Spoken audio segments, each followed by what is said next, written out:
Hello again, and welcome to the Black Techies podcast, where Black culture meets technology. I'm your host, Herbert L. Seward III, and this is the third in a trifecta of interviews that I've done today regarding a book release that's really close and dear to my heart that the HBCU experience movement is doing. And my guest at this time is another contributor to that anthology project, Mr. John Newsome. Welcome, Mr. Newsome. Good to be here, brother. Thank you. And Mr. Newsome is also part of this close-knit family, that we have that was associated with the fifth quarter. The previous guest that you just had, Dr. Christy Walker, she's the patriarch of that, along with Michael Lee. And, we both were extended members of that fraternity, of that family. Yeah, we go back to 1998. Yeah, definitely. Brother. Yeah, OGs in the game. Definitely OGs. But I told you I got to hit you upside the head now. Listen, I know all about those mighty marching hornets, your legacy there. But here's what I'm gonna hit you upside the head with. I don't know if you're ready for this. Uh-oh. Brother, what do I have here? Oh, yeah. That's the actual album for folks that are watching and folks that are familiar with me, I started at the University of the District of Columbia. Marching those Striders. Yeah, those Striders. And even though I was part of the Marching Firebirds, the Striders were the previous edition prior to that. Mm-hmm. And what, Mr. Newsome just held up was the Striders album, which is a collector's item now because the UDC band program no longer exists. Mm-hmm. And that, kind of got me in my feels a little bit now because, UDC is a program that is part of HBCU lore for a multitude of reasons. Mm-hmm. One of those reasons is that they never had the benefit of an athletic program to draw on. Right. And they pretty much showed up every place and showed out. So, man, I'll tell you what, they could upset your party. I can promise you that, man. I mean, they would show up and they could do some damage, man. And if my brother Aaron McKinney is watching, he gave me that album. Well, actually, he loaned it to me back in the 80s when I was at Norfolk State. And I had no idea. I knew nothing about UDC. He says, oh, man, we used to have the UDC Striders, man. That band was hot. And, we would spin up the LP. I was like, man, these boys can do a little something here. And Aaron McKinney is a former member of the Bodacious Bases. So if he's tuned in, he's gonna say, "Hey, John, man, finally I've been able to track down my album, brother. You're going to just FedEx it back to me." See, that's just lifting people's albums over decades, man. That's kind of messed up. But the topic of today's interview has to do with the book anthology that we're both part of. The folks over at the HBCU Experience, they decided to approach myself, John, and 34 other contributing authors regarding an anthology project. And this project is essentially the HBCU Experience, HBCU Alumni Band Edition.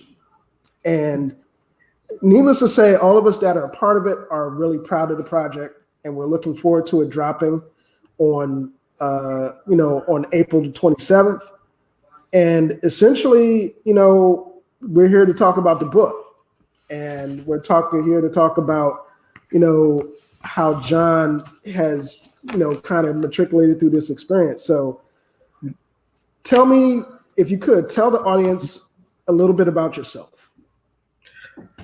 Oh, wow. So, presently, I am working for Cisco Systems in the area of cybersecurity, and I've been doing that for a number of years. But I'm a graduate of Norfolk State University back in 89.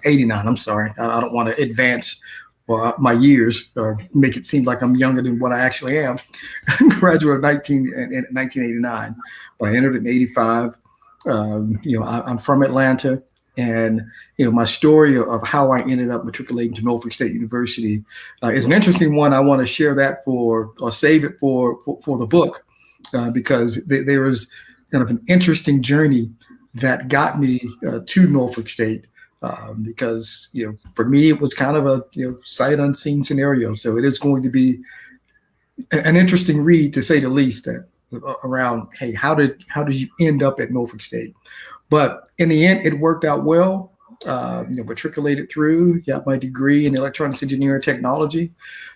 After graduating, I spent some years in research. I actually worked at Georgia Tech for about 4 years before I started going into the private sector and really getting into IT, and started working from desktop to server OS, from server OS to network communication systems. From there, started going into cybersecurity, and have been there for 20 years plus years. So I'm kind of a dinosaur in the industry. 3 kids. My oldest is 27. She's a Clemson University graduate. My middle daughter is presently at Kennesaw State University. She's 19. And my son, who's taken most of my time now, he's 15. He's turning on, he's about to be 16 in June. And he is different than his old man. He is very much an athlete, very much into football. So I'm pretty much resigned to kind of managing his athletic career, if you will. Man, I've seen Giovanni, man. He's got some wheels on him. So you've got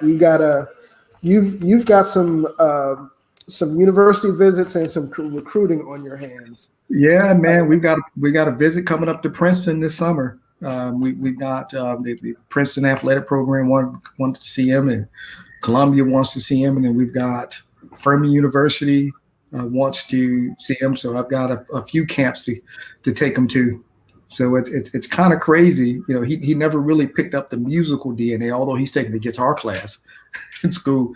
He never really picked up the musical DNA. My athletic career, I was baseball. I started playing baseball when I was a kid. I loved it. I played baseball all the way through high school. And, it ended for me my senior year when I had a meniscus tear. So that kind of ended baseball. But I tell you what, I had band to fall back on. And folks that are, if they're tuning in from Norfolk State, they probably remember I showed up to band camp with a knee brace on. So I'm still fresh off my baseball injury. But my son, he is sports all the way, man. That's just him. That's dope. Yeah. So, question, and this is one of the questions that, I wanted to kind of present you and to the audience in regards to the book. Yeah. Was Norfolk State your first HBCU choice, and why?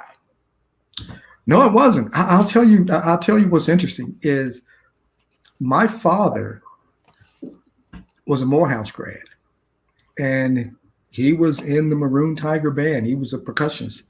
My father's brother, my uncle, was a Morehouse grad. He was a percussionist. So when I was in elementary school, the first instrument I picked out when I was going to be in band was the drum. You see, and they had a page of instruments. My music teacher said, "Which one do you want?" I pointed to the drums. I just think that she couldn't really teach percussion, so she said, "Nope, pick another one." So I picked trumpet. So I started playing trumpet. So, and I was never really serious about it because I was more serious about, just boisterous, just running around the streets and playing sports and, playing rec league baseball and all that. But over the years when I was in high school, my high school band director, his name was Kevin Wilcox. Mr. Wilcox he's very young when he became the band director at Turner High School in Atlanta. He's probably in his early 20s. He's just fresh out of college. Well, he was section leader of the White Whales at Florida A&M. And he kind of turned me on to HBCU bands. And I'm telling you, I was destined to go to Florida A&M. He piled us all up in a rental van. It was me, my good buddy Eric Evans, my buddy Roger, who ended up going to Norfolk State with me, put us in the van. We went down to Tallahassee. We had an opportunity to meet up with Dr. Foster. We did our auditions in front of Dr. White that summer. Got a chance to meet a lot of the members of the Marching 100 that were kind of hanging out in Tallahassee during the summer. And we had music scholarships to go to Florida A&M, man. And I was set. I said, hey, man, I want to be in the Marching 100. And there were other programs that I had experience or exposure to being here in Atlanta. I mean, we had Grambling, we had Southern. One year we what was used to call what was once called the Freedom Bowl. Now it's I guess it's kind of had different incarnations and different types of classics, which now is culminated into the SWAC MEAC championship. But back in the day, it was called the Freedom Bowl, and you would have 2 or 3 guest bands that appeared, and two of the 3 guest bands that appeared one year, back in '84, was Florida A&M, South Carolina State, and Alabama State. And then I'd never seen Alabama State before. That was my first time seeing Alabama State. And man, those boys, they were good. I was like, man, I mean, they had a sousaphone section from hell. I'm like, wow, these boys can play.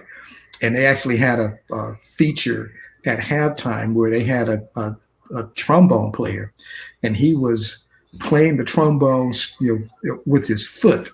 It was middle field just Isaac Bell. Yeah, like, Isaac is a legend in Alabama State circles. Yeah. So you're familiar? Yeah, he was playing with his foot. So I was exposed to those bands, and we'd go to Florida A&M's homecoming every year, and we travel as a marching band, and we march in Florida's homecoming parade. And I saw other bands. Alcorn State was one that came. I knew nothing about Alcorn. They came. So I actually had scholarships to Florida A&M, Mississippi Valley. Back when Mississippi Valley probably had 200 and something people on the field, and they were all core back then. Clark Atlanta was one where I picked up a scholarship, but I was set on Florida A&M. And as I'll outline in the book, there was just a turn of events that got me to Tidewater, and I want to save that for the actual book.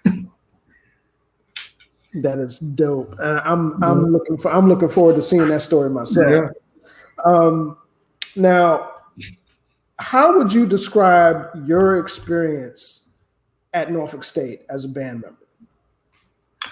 I would say the best way I can really describe it is humbling, because with Norfolk State being sight unseen, at least as far as the band's concerned, I kind of felt that they probably had something, because otherwise the people that were really pushing you say, hey man, you need to give this program a look, wouldn't have positioned it that way.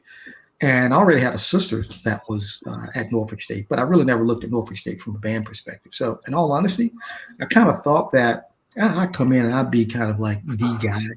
And that's probably a decent band. It's probably a band that I can say, hey, it's decent enough, to be a part of. Probably not as established and not as known, obviously, as the top tier bands like your Florida A&Ms or Southerns. And I figured that, as long as we don't run up into those bands, it'll probably be an okay experience. But I quickly learned otherwise when I got there, because I quickly found out that there were a lot of kids coming in that were much better than me on their instruments. And I'm like, man, these guys can play. I didn't know they were putting it down like this, that close to the Mason-Dixon line. These kids can play. I'm thinking, man, you got to be like from Alabama, Florida, Tennessee, Mississippi, Georgia, South Carolina, North Carolina. Those are guys that can really play that. And man, it was humbling for me, because I got there and I'm thinking, now I'm going to have to play some catch up, because these guys can play. And these were freshmen. And we had about 77, I want to think exactly 77 kids in our freshman intake class.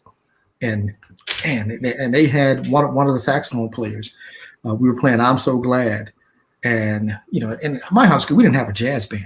So they told one of our saxophone players to stand up. He was an incoming freshman. And as the band was playing, the freshman class was playing I'm So Glad, they told him to ad-lib, just ad-lib. And he just started playing through riffs, and I'm so glad, just doing his own thing. And I'm thinking, man, I'm in trouble. I hope they don't tell me to stand up. Yeah. So it was definitely humbling. And I knew, I said, yeah, this is a whole different ball game here. So what would you tell somebody, prior to buying this book? What would you tell them about where the HBCU band experience stands in the framework of HBCU culture? I would say it's very much elevated, and I would really credit like social media for really getting the word out. Because when we were coming up, there were secrets, right? There were kind of the unknown secrets, or hey, I didn't know anything about this program, or I don't know anything about that program. So there was just an element of, hey, this band could sneak up on you, and then just come out of nowhere. Well, you don't have that anymore. I think now HBCU band culture is very much upfront. It's in your face now, and it's become really a major marketing vehicle for universities. And you think back to the 70s and the 80s, the only time we got a chance to really see bands on the mainstream like globally is if a band played at a Super Bowl, if they were featured in a commercial. Who can't who can forget Grambling in the 80s when they had the Coca-Cola commercial, Florida A&M when they had the Welch's commercial. We all tuned in, 60 Minutes 2020 when they were featuring Florida A&M, and we kind of knew, or we learned back then what it takes to be in a top-tier band program, the level of commitment. But now it's really expanded. Now you look at how HBCU bands are marketed as part of the overall university culture. It wasn't that way in the past. Now it's that way. It's really, hey, you know what? The HBCU band is part of that culture. And it goes back to just our ancestry. We've always been connected to music. And now, when you think of HBCU, and anytime you might hear a promo for an HBCU, usually in the backdrop, guess what's playing? That marching band. Exactly. It's just integral part of the culture now. Yeah, and I would agree wholeheartedly, and I think that's one thing that I want audiences that pick up this book and read it. That's one thing that I would like for them to really understand is that what you see is just tip of the iceberg in terms of what people that matriculate through these programs, the blood, sweat, and tears they gotta put into it in order to to form those bonds, and to that esprit de corps that you see on the field, that you see amongst band members. That's something that comes from a lot of work and a lot of bonding. This being a tech podcast, I would be remiss to not talk a little bit of technology during this book interview. Let's do it. See if I can keep up. Yeah. Now, you've been in the field of cybersecurity for 20 plus years, correct? Yeah, correct. So, how would you relate your time at a HBCU, and how does that relate to your professional career? What foundation did you get at an HBCU that assisted you during your journey through technology? I would say really, at first it starts with nurturing, right? And we all come in to an HBCU feeling like, well, now that I'm out of high school, maybe I haven't actually figured out what I'm going to do, but I've got that 4-year transition to hopefully get it all sorted out. And a lot of times we come in, we're just flying blind. And if you're in a larger university where you're just that number, right, maybe you don't figure it out. Maybe you say, hey, this is a bit overwhelming. Maybe it's, I should do something else. But in the HBCU, you get that nurturing of professors that kind of help you find your way. And, and there's that vested interest in making sure that you succeed. And at the same time, in that effort to make sure you succeed, they want to make sure that you're accountable. You're accountable for what you do in the classroom, and making that that nurturing aspect of it, giving you kind of the grim reality of the world as it relates to being, Blacks, and say, listen, no one's going to give you anything. You have to work twice as hard to get half as far. So understand that you've got to be on point, right? So we come out with the expectation that I'm going to have my A game on to be successful. And I'm going to have to go and take command and take charge and then kind of fight for everything. So if you come out kind of resting on your heels, kind of expecting that it's going to come to you, then you'll falter. But in an HBCU, you're already told and you're educated ahead of time that, all right, we're preparing you, but you've got to go and get it. It's just not going to come and fall in your lap. So I learned that in my career, that no one's going to come up to me and tap me on the shoulder and say, John, you know what? We like what you're doing. Here's what we're going to give to you. I had to be really the initiator, the aggressive one, saying, hey, how am I doing here? How am I doing well? How am I doing there? Well, if you like what I'm doing, this is what I want to take on next. This is what I want to do. And if there's a roadblock that says, well, no, we're not really interested in you doing that, then I'm going to find another way to go around that roadblock. I'm not just going to stop and say, hey, I'm done. They said I couldn't do it. It is what it is. Because had I done that, I would have washed out of this long ago. I would have just been doing something different. But I decided, well, I'm going to find another avenue. I'm going to find someone else that's going to advocate for me, to let me get in this position, because this guy does not have any more capacity to use more brain cells than I have. So I can figure it out. And honestly, I got that kind of mindset from being in an HBCU.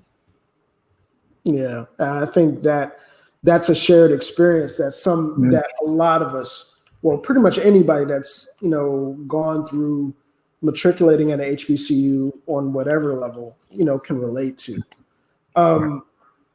As a member of the Spartan Legion, what would you say is your most memorable performance or most memorable moment performing for the Legion?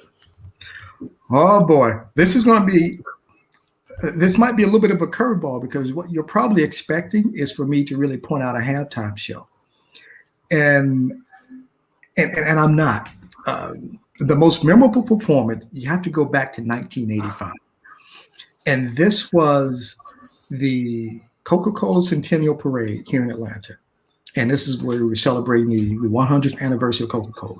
There was only 3 HBCU bands that I'm aware of that were in that parade. It was us. It was obviously the local favorite at the time, Morris Brown, and it was Grambling. And there's a little history there. Back in '76, I think, we played in a game where Norfolk State played Grambling, and Grambling's band was 166 strong, world renowned, and Norfolk State was a little 96-piece band. And in '76, we managed to upstage Grambling in New York, because they had no idea. Hey, this little Rudy Poo band from Virginia, who are these guys? And Emory Fears was pretty new, to Norfolk State at the time. And he just went in and just put on this high energy, up-tempo show. I want to say they did this feature, Alligator Woman. I can't remember who sung that song, which group sung that song. It escapes me right now. And or it may have been Fire or something, but they had some lady kind of jump out of a box in this outfit and just tore the house down. So that was 70. And we hadn't seen Grambling since then. That's a different era, a different generation of Grambling student. So in '85, sight unseen, we had a night parade. And that night parade was going through the Georgia World Congress Center. And we're all on this bridge. And we were at parade rest. We're waiting on Grambling to kind of march into their formation. And we're all heads down. Quentin Anderson was on our drum majors, Mr. Spartan back then.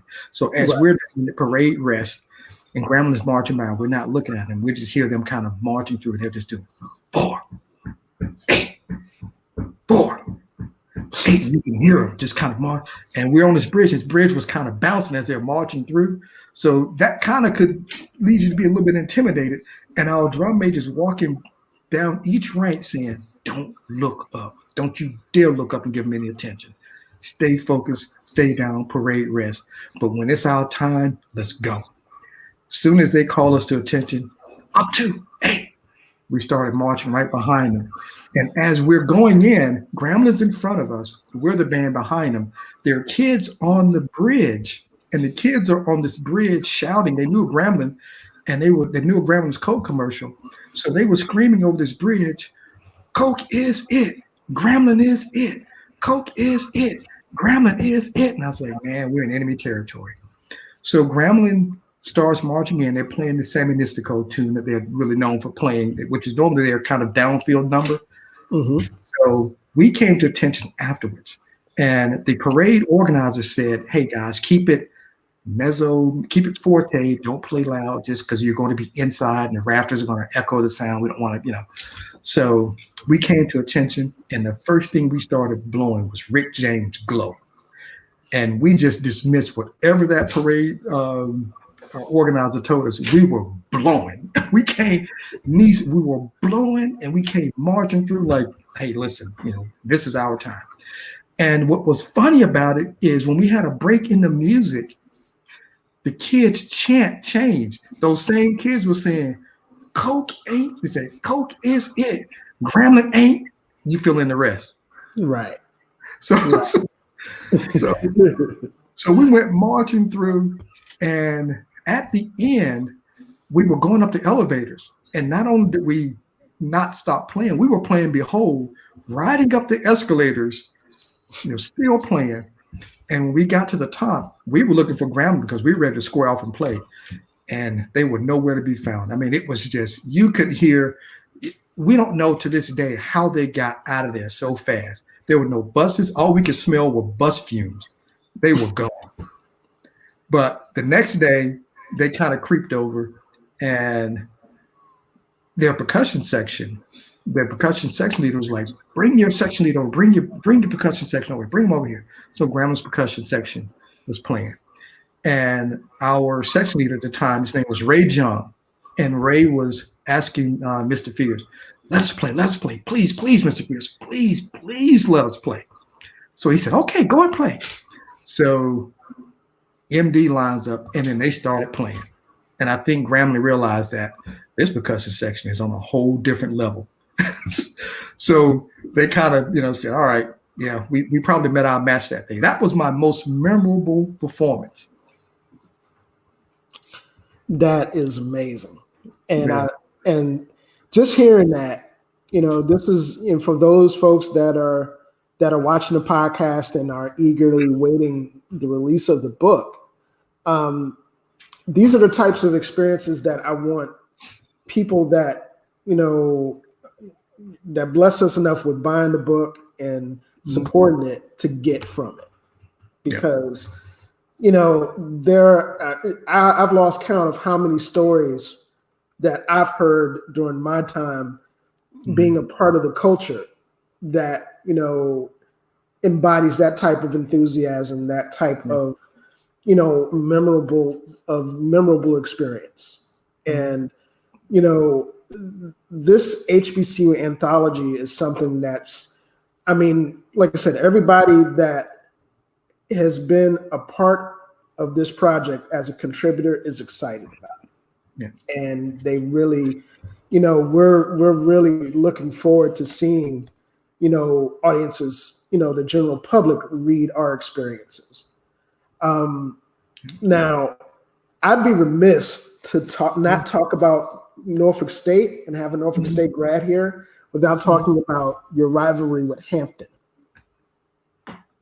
So what can you tell me about that rivalry? Oh, man, I'll tell you what, it obviously predates me. And I think, in all honesty, it was kind of just your normal backyard kind of rivalry. We're right across the water from each other, 30 minutes across the bay. And, we've always viewed Hampton, just to be honest with you, we kind of viewed ourselves at Norfolk State as being kind of the elite, the premier band of the CIAA. And it's true when you would hear James State, now the voice of the Spartans, he would say at the beginning of a halftime show back in the 80s that, we're the most honored marching band in the history of the CIAA. And we believed it, and he believed it. Everyone believed it, that knew of anything about the history of CIAA and marching bands. And they were great bands. You had Hampton, you actually had Virginia State when they were directed by Hal Houghton, Winston-Salem, man. Those guys would show up with those white gloves, those white shoes, and those sequins and ripples. They could do some good stuff, man. We had some great bands back then in the CIAA. But we always consider ourselves to be kind of like the juggernaut. And the rivalry became intense back in '83, where somehow Hampton, and I don't know the history, somehow Hampton got a hold of our show that we were doing. And and they performed just before us. They pretty much performed all the elements of our halftime show before we performed it. And once they did that, they picked up the name that we call them the Xerox Band, because they just copy. So we always felt, hey, anytime we were ready to perform against Hampton, we had to go and hide. We had to go and play or practice at a high school or practice in the gym, because we knew that they would do the same thing. But usually we would see kind of elements of our halftime show the year before. We'd see it the next year when we played them. Like if we did Four Corners, the next year you see them, they do the Four Corners, right? We always did our passing review to Behold. That was a Norfolk State staple. When you knew Norfolk State was in Rick Stadium, you would have Mr. Staten kind of go through his restitution. Behold the Spartan Legion as they pass in review. They sound the call of battle. They accepted the challenge accepted by few. For the coming victories foretold. Behold, behold the mighty green and gold. And we play Behold. Well, then all of a sudden Hampton started playing Olympic Fanfare and doing the exact same thing, kind of doing the exact same thing we did. They would have their pass. They play Olympic Fanfare. So we said, man, one time we went into a game, and as we were marching in, we had a song we played called Warren's Jam. That's my freshman year. So, Warren's Jam, bum, bum, bum, bum, bum, bum, bum, bum, bum, bum. We're marching in the stadium as freshmen, and the first thing Hampton cranks up is Warren's Jam. They're playing it at us. So we're like, man, these guys are right. They are the Xerox Band. Jesus Christ. So that's really the intensity behind the rivalry. But I will tell you this, man, just give Hampton credit. They would keep us on our toes because they were not a bad band. I mean, they actually were an enjoyable band to watch. Right. So with all the rivalry and intensity, Hampton was not a slouch back then. I mean, they could, if you let them, they could come in and they could do some damage, right? Because they would put together very creative halftime shows, very creative dance routines. So the battles were always fun, right? A little bit different now since, moving to the MEAC and our Hamptons and the Big South Conference. And I think they're trying to renew the rivalry, but I don't think it'll ever have the luster that it had back in the 80s. Like when we were playing in homecoming, if Foreman Field held 35,000, there were 35,00001 at that Hampton Norfolk State Battle of the Bay. Yeah, and I'll be honest. One of my first exposures to HBCU marching band was seeing that 1989 Norfolk State program come up to Howard and absolutely destroy HE.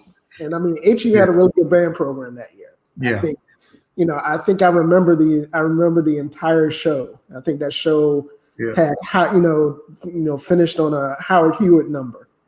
And, say amen. Yeah. And the funny thing about that, one of the buses broke down. So we were late. So we came marching in late. And I guess we were already frustrated because, we just got in there late and we figured, man. So we were already angry. We had to take it out on somebody. And once we came in there, they opened up the gates. We came marching in. And from that point, we just unleashed the beast, and we did not stop until it was time to load the buses. And then MD did, the block, and they had the executioner's hoods on, marching through the campus. And I just remember to this day, MD was at parade rest. We were already headed up to go to the dressing rooms to put our travel clothes on, and MD was, they were at parade rest. They had those black hoods on. And Howard students. And back then, if you remember, Thunder Machine was Thunder Machine was ridiculous. Man, they were ridiculously good. But they had some things going on that year, I think, with guys and military obligations, what have you. So MD was in parade rest, and you had the Howard students kind of walking by, and they saw MD with these executioner hoods on, and the students were like, Howard, I don't know, y'all might have stepped in it now. But oh man, that was a phenomenal experience. But again, even back then, Howard was good, man. John Newsome, we spell our names differently, but he was a phenomenal director, and Howard was actually a good band. Yeah. And I mean, just reminiscing about a lot of these, like I said, shared battles and experiences has got me more hyped about the book. Mm-hmm. In closing, the last question I want to ask or present you. Mm-hmm. What do you want people that see your story in this anthology to get from it? I think the most important thing, or the most important takeaway I want people to get from it is the road has forks in it. Right? I mean, we can always have this perceived path that I'm going to go down this path and it's going to be just a straight and narrow trajectory. I'm going to go from point A to point B. Well, your destiny to point B is going to have some twists. It's going to have some forks. It's going to have some detours, some stops, some redirections. In the era that we're in now, recalculating route, if you will, it's not going to be that straight trajectory. But you stay the course, you stay focused, and just to take a spiritual curve on it, slant on it, God's going to guide you to what your destiny ultimately will be. Sometimes we try to force it. We try to say, hey, this is what it's going to be, and I'm going to take control of it. But if it's not in God's order, then it's just you're going to always fight against it. So sometimes you just kind of have to step back and then just kind of let things progress in God's way, and it's all going to work out. That is exactly what that's exactly what I hope to get from it. Yeah. I hope people get from my story and the stories of the other contributors that are there. Before we end, I'd like to thank Mr. Newsome for joining me. Like I said, today has been a whirlwind day for me in terms of these interviews because it represents a lot of really cool full circle moments because all of us were part of the same extended community at the fifth quarter. And absolutely, the fact that we get a chance to share these stories, in writing, for people outside of the culture to kind of digest and consume is awesome. And the fact that that I got a chance to interview all these guys. We got some more interviews coming tomorrow or from some, really heavy hitters in that regard. I'll leave that surprise to folks that are following tomorrow. But I want to thank, Mr. Newsome again. And for those folks that are following the Black Techies, stay tuned tomorrow for our second set of interviews. Thank you for watching, and Hail Wakanda. Absolutely. Hail Wakanda, brother.